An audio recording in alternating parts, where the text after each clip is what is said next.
السلام علیکم۔ آج میں حکیم لقمان کے بہت ہی اچھے نسخے لے کر آئی ہوں۔ کھانسی روکنے کے لیے صبح دوپہر شام ملٹھی منہ میں رکھ کر چوسیں، کھانسی انشاءاللہ ختم ہو جائے گی۔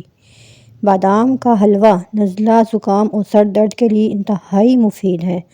مچھلی اگر طویل عرصے تک فریج میں محفوظ کرنی ہو تو ایلومینیم فوائل میں لپیٹ کر رکھیں، اس طرح بہت عرصے تک وہ بالکل تر و تازہ رہے گی۔ ہرے دھنیے کا پانی نکال کر سونگھنے سے چھینکوں کو کنٹرول کیا جا سکتا ہے۔ پالک پکاتے وقت 1 کھانے کا چمچ سرکہ ڈالنے سے پالک کا رنگ تر و تازہ رہتا ہے۔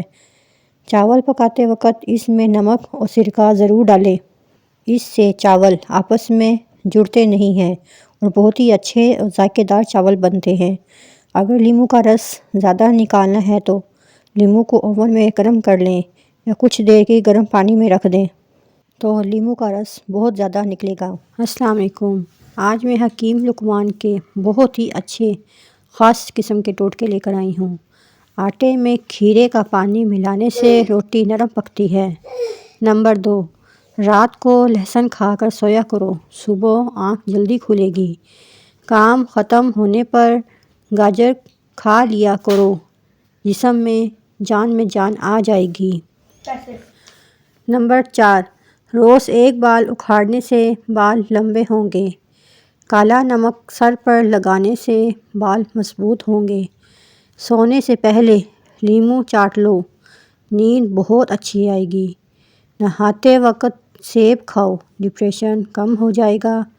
شہد کو سرکہ میں گھول کر کلی کریں، تانبے سال تک گرنے کا نام نہیں لیں گے۔